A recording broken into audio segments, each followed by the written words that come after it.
बिस्मिल्लाहिर्रहमानिर्रहीम अस्सलामुअलैकुम। Welcome to the farming tips में शाहिद अली अबान की जानिब से खुश आमदीद।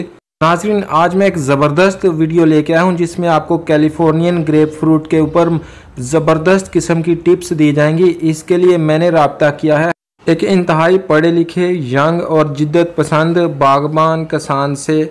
हमारे दोस्त भी हैं, इनका नाम है राना जवेद साहब।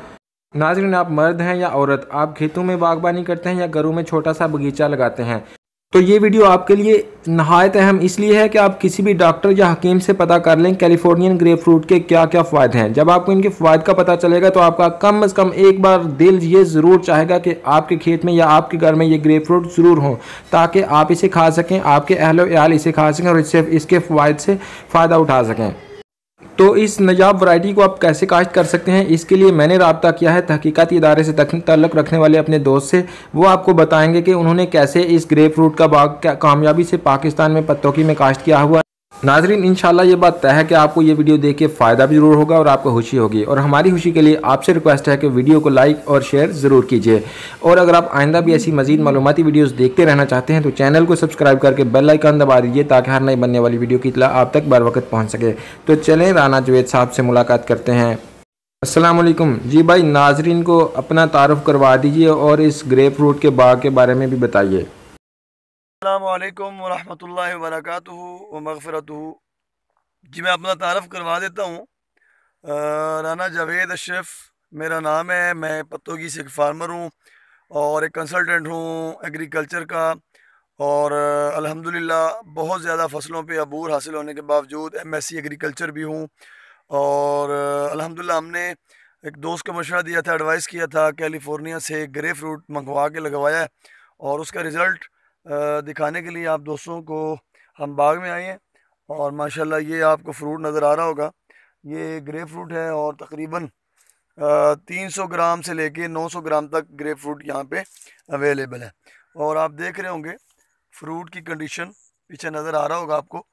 और अल्हम्दुलिल्लाह इसके प्लांट कुछ अवेलेबल हैं। जो दोस्त ख्वाहिशमंद हों तो वो रब्ता कर सकते हैं। इस वीडियो के एंड में शाहिद भाई आपको नंबर दे देंगे हमारा। तो जो दोस्त लगाना चाहते हैं, ये वीडियो इसलिए बनाई है, जो लोग कहते हैं कि ग्रेप फ्रूट में फल नहीं आता, तो ये उन लोगों के लिए एक सबूत है। और इस वैरायटी को, क्योंकि हमारे पाकिस्तान में जितनी पुरानी वैरायटीज़ चल रही हैं वो पुरानी होने के नाते उनकी कैपेसिटी कम होगी। तो ये एक नई वैरायटी है कैलिफोर्नियन ग्रेप फ्रूट। और ये देख सकते हैं आप, ठीक है जी। और ये देखें माशाल्लाह अच्छा वेट है। और उसके अलावा मतलब फ्रूटिंग के मामले में ज़बरदस्त है, ठीक है। बाकी मज़ीद हमारे सवाल जवाब हैं इस वीडियो में, आप वो देखें। इंशाल्लाह आपको हमारे अपने सवालों का जवाब इसी वीडियो में मिल जाएगा। जज़ाकल्लाह। राना साहब, इस बाग के बारे में कुछ मज़ीद तफसीलात बताएं नाजरीन को। जी मोहतरम, ये कैलिफोर्नियन ग्रेप फ्रूट है और ये पाकिस्तान में सिर्फ़ और सिर्फ ये पत्तोगी के साथ एक बाग है, वहाँ पे काश्त हुआ है। जो दोस्त कहते हैं कि ग्रेप फ्रूट को फ्रूट नहीं लगता या कम लगता है, उनके लिए ये एक क्लिप दे रहे हैं हम बना के, ताकि दोस्त देख लें, ठीक है जी। भी इसकी पिकिंग चल रही है, ठीक है जी। मतलब फल इसका जा रहा है। ये इसकी जो एज है वो अभी 3 साल है।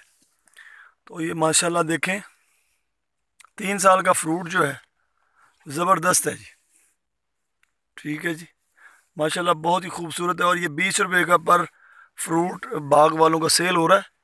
राना साहब, ये बताइए कि ग्रेप फ्रूट का फल या इसके बागात किन इलाकों में काश्त किए जा सकते हैं? जी, इसको आप हर उस इलाके में काश्त कर सकते हैं जहाँ जहाँ सिट्रस काश्त हो सकता हो। मतलब है जहाँ पे किनो, माल्टा, मौसमी काश्त होता है, लेमन की काश्त होती है या हुई हो, उस जगह पे आप इसको काश्त कर सकते हैं, क्योंकि ये सिट्रस की ही एक किस्म है। नहरी ज़मीन में और अच्छी ज़मीन में, मेरा ज़मीन में बहुत अच्छा सर्वाइव करता है। और नहरी पानी वाली ज़मीन में तो क्या बात है इसकी जी। और मतलब है कि अच्छा सर्वाइवल अगर करवाना है तो आप इसको ज़रखेज़ रकबे में काश्त करें। जवेद भाई, नाजरीन को ग्रेप फ्रूट का पौधा लगाने का तरीकाकार बता दें प्लीज़। पौधा लगाने का प्रोसेस ये है कि पौधे को जब भी आप लगाएं कम अज़ कम जो है ना 1.5 फीट गुलाई में पौधे को लगाना चाहिए और 1.5 फीट ऊंचा गहरा गड़ा होना चाहिए और गुलाई 1.5 फीट लाजमी होनी चाहिए। ठीक है जी, कम अज़ कम। अगर पौधा बड़ा लगा रहे हैं फिर 3 फीट का गड़ा लगाना खोदना चाहिए ताकि सेंटर जो है पौधा आ जाए। साइडों पे 1-1 फीट की गुलाई में और 1.5 फीट की गुलाई में वो जगह खाली होनी चाहिए। उससे ये होता है कि पौधे की जो रूट्स हैं वो बहुत अच्छे तरीके से जड़ें बनाना शुरू कर देती हैं। मतलब ये कि पौधे के गड़े का डायमीटर यानी कुतर छोटे पौधे के लिए 1.5 फुट और बड़े पौधे के लिए 3 फुट हो।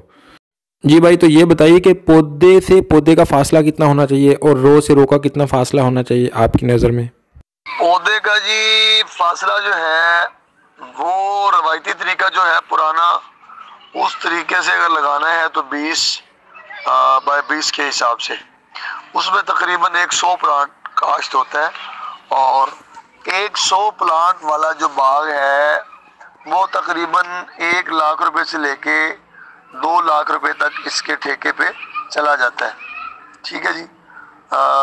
और अगर आप टेक्निकल तरीके से काश्त करते हैं तो हाई डेंसिटी के तौर पे काश्त करते हैं तो फिर इसका 290 प्लांट काश्त होंगे।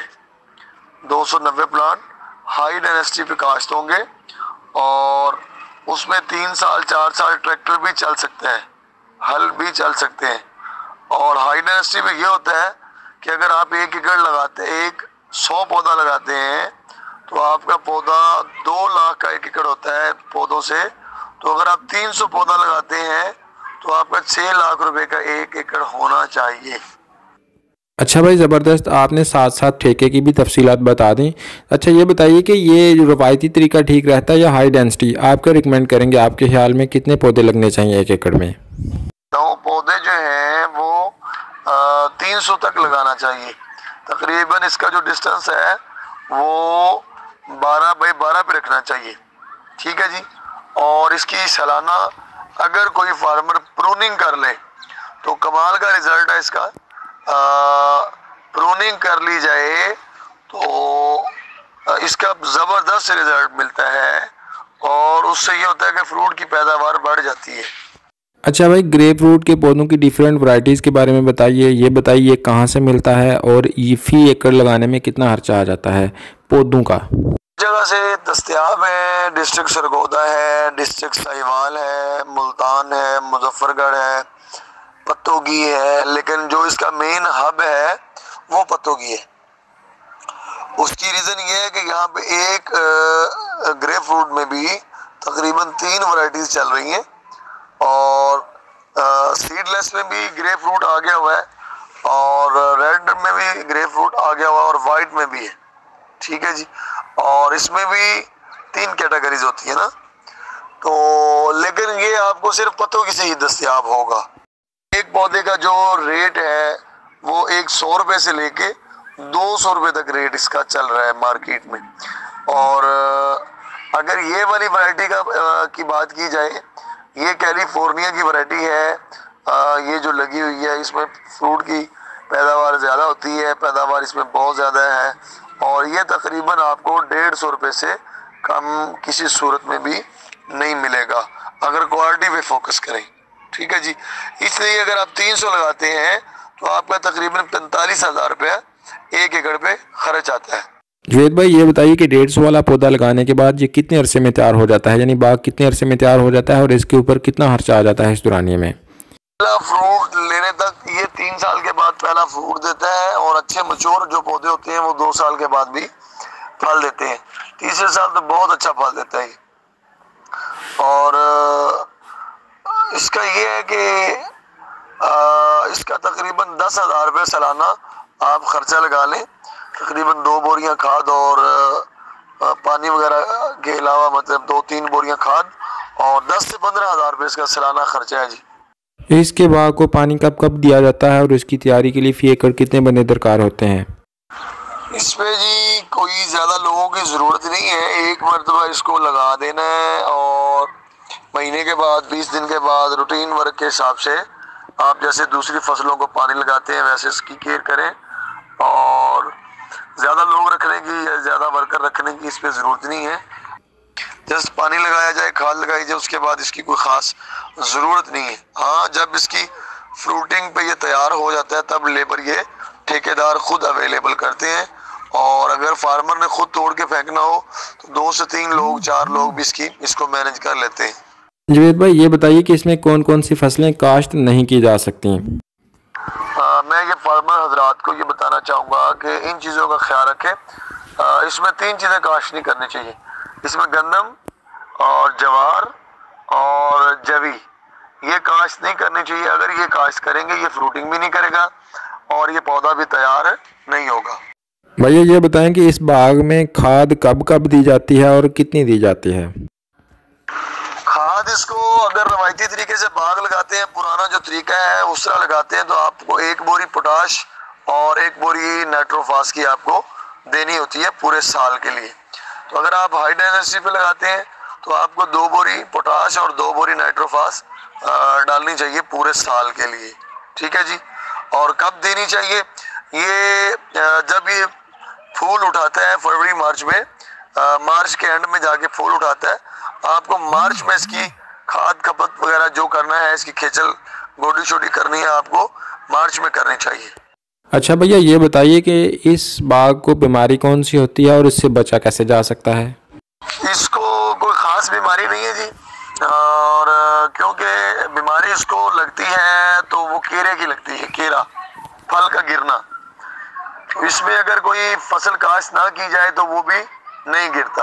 अगर इसमें जवार, जवी, गंदम ये चारा वगैरह काश्त करते हैं तो फिर फल का कीड़ा होता है, अदरवाइज नहीं होता जी। ठीक है जी। और उसके अलावा है कि अगर आप इसको मज़ीद बचाना चाहते हैं तो आप इसमें बरसन काश्त करें, रिजका, लूसन और ये चीज़ें काश्त करेंगे तो आपकी ये बीमारी से भी बच जाएगा और आप फ़ायदा भी उठा सकते हैं। अच्छा, ये बताइए कि आपको इससे मुनाफा क्या हासिल हो रहा है? मुनाफे की रेशो क्या है? मुनाफा इसका ये है कि आप तकरीबन आइडिया लगा लें कि अभी जो हमारे पास ग्रेप फ्रूट पिकिंग इसकी हो रही है, वो एक पौधा जो हमने सेल किया है वो 2000 रुपये के हिसाब से हमारा सेल हुआ है। मतलब 300 प्लांट है पर एकड़ में, तो 300 प्लांट 6 लाख रुपए में सेल हुआ है। ये कैलिफोर्निया वाला जो लोकली है हमारे इधर का, वो 2 से 2.5 लाख रुपए का सेल होता है। उसकी रीज़न ये है कि उसमें फ्रूट कम होता है, तो पुरानी वैरायटी हो चुकी है मार्केट में, तो इसलिए। इमरान साहब, माशाल्लाह आपने काफ़ी किस्म की फार्मिंग की हुई है, आपकी स्टडीज़ भी हैं, तो काइंडली ये बताइए कि लोगों के पास क्या वजह है कि लोग इसकी फार्मिंग में इंटरेस्ट लें? इसकी क्या खूबी है कि ये दूसरों से बेहतर है? इसकी फ्रूट के मामले में ऐसा है कि कुछ लोग मेहनत नहीं कर सकते ना, जैसे कि अमरूद है, आड़ू की फार्मिंग पंजाब में कामयाब है, वो भी अल्हम्दुलिल्लाह हमने फार्मिंग की हुई है उसकी, और उसमें मेहनत ज़्यादा है। पपीता है, उसमें मेहनत ज़्यादा है, और अमरूद है हाई डेंसिटी पे, उसकी प्रूनिंग होती है, पिकिंग होती है, उस पर टाइम ज़्यादा चाहिए, खादें ज़्यादा चाहिए। तो सिट्रस में इतनी मेहनत नहीं होती, इसलिए इसकी तरफ लोगों का रुझान लाना, अवेयरनेस देना मकसद है कि लोग लगाएं और इसका फ़ायदा उठाएं, और ये हर अपनी लोकल मंडी में सेल हो जाता है। ठीक है जी। और ये हर फसल से, ज़िम्मेदार की हर फसल से अच्छा बिजनेस है ज़राअत में, एग्रीकल्चर सेक्टर में। मतलब है एक बंदा 50,000 रुपये ठेके पे ज़मीन दे रहा है, तो अगर ये 50,000 1 एकड़ पे लगा देता है और 1 से 2 साल इसकी एफर्ट कर लेता है, तो उसको तीसरे साल 2 लाख से लेके 4-5 लाख रुपए तक अर्निंग आ जाती है। तो मेरा ख्याल है कि इससे अच्छा बिजनेस एग्रीकल्चर सेक्टर में और क्या हो सकता है। भैया, इस बाग की या इस फ्रूट की पाकिस्तान की मार्केट क्या वैल्यू है? मार्केट में क्या वैल्यू है? मार्केट में इसकी बहुत अच्छी डिमांड है जी। मार्केट में इसकी प्रोग्रेस बहुत अच्छी है, और इसका जो फ्रूट है पर रुपीज केजी के हिसाब से नहीं, पर पीस के हिसाब से सेल होता है। मतलब एक पीस 20 रुपये में सेल हो रहा है, हमारा 20 रुपये में भी सेल हो रहा है। तो एक पौधे से तकरीबन 200 से 150, 200 तक पीस दाने उतर आते हैं, तो वो 20 रुपये के हिसाब से तकरीबन वो हमारा सेल हो रहा है। अच्छा, ये बताएं कि इसका बाग लगाना किस मौसम में चाहिए? जी ब्रदर, इसको आप अक्टूबर से लेकर फरवरी मार्च तक काश्त कर सकते हैं, लेकिन अगर इसको आप अक्टूबर नवंबर में दिसंबर तक लगाएंगे तो आपका रिज़ल्ट बहुत अच्छा है। और खुदा न खासा कोई पौधा डेड होता है तो आप मौसम के अंदर अंदर ही दोबारा फरवरी से पहले पहले लगा सकते हैं। अगर आप इसी बाग को फरवरी में लगाएंगे तो जो पौधे डेड होंगे वो फिर अगले सीज़न में जाके आप सावन के महीने में, अगस्त के महीने में आप जाके दोबारा लगा पाएंगे। इसलिए बाग जो है अक्टूबर से लेके दिसंबर तक ही लगाना चाहिए। राना साहब, अगर कोई बंदा आपसे ये पौधे खरीदना चाहे, या मैं आपसे कहूं कि नाजरीन को आखिरी मशवरे के तौर पे आप क्या कहेंगे, तो आप इस हवाले से क्या कहना चाहेंगे? दे देते हैं, आप भी इस वीडियो पे बिल्कुल लोगों को बताएं हमारा नंबर इंशाल्लाह। और लेकिन ये है कि हम ये नहीं कहेंगे कि हमसे लें, कहीं से लें, कहीं से लेके लगाएं। हमारा मकसद है कि आप तक ये, आप लोगों तक या आपके नाजरीन तक ये पैगाम पहुँचे कि हमारी जितनी फसलें हैं, जो हमारे मतलब एग्रीकल्चर में दीगर जितनी फसलात हैं बागात से हटके, उसमें कोई ख़ास खातिर खा मुनाफा नहीं है। तो मैं ये ज़िम्मेदारों को एडवाइस देता हूँ, फार्मर्स को एडवाइस देता हूँ कि वो ज़रूर, भले 2 एकड़ 4 एकड़, एक ज़िम्मेदार की 10 एकड़ ज़मीन है उसको 5 एकड़ बाग ज़रूर लगाना चाहिए, ताकि उसको सालाना प्रॉपरली पक्की फसल का फ़ायदा हासिल हो जाए, ताकि कुछ ना कुछ उसको इकट्ठा मिल जाए। हमारा जो ज़िम्मेदार है उसकी बदबख्ती ये है कि वो बदबख्ती हमारे ज़िम्मेदार की ये है कि हम लोग लकीर के फ़कीर हैं। हम लोग हर साल लॉस में जाते हैं, तो फिर भी हम जाते हैं। मिसाल के तौर पे हम गन्ना लगाते हैं तो हम गन्ने पे ख़र्चा भी खुद करते हैं, मेहनत भी खुद करते हैं, और फिर उसको काटते भी खुद हैं अपने पास से पैसे लगा के, फिर उसकी छांटी मांटी करके और उसको लोडिंग भी करवाते हैं, फिर शुगर मिल में लेके जाते हैं और फिर उसको दे के आते हैं। फिर वो काट भी करते हैं, गन्ने पे कटौती भी करते हैं 100 मन के पीछे, तो 10 मन को कहते हैं जी मल्टी आ गई है ये वो। तो फिर उसके बाद वो CPR दे देते हैं ज़िम्मेदार को कि ले जाओ और वेट करो, जब तक हमारे पास पेमेंट नहीं है आप वेट करो। 6-6 महीने ज़िम्मेदार रोलता है। तो मैं उन ज़िम्मेदारों को ये मशवरा देता हूँ कि ये चीज़ की तरफ आएँ, बागात की तरफ आएँ और अपना फ़ायदा, अपना फ्यूचर बनाएं, अपने बच्चों का मुस्तकबिल बनाएं। और नॉर्मल से नॉर्मल जो एक बाग का एकड़ है वो 2 से 3 लाख रुपए तक चला जाता है, जिसकी केयर अच्छी हो, नॉर्मल।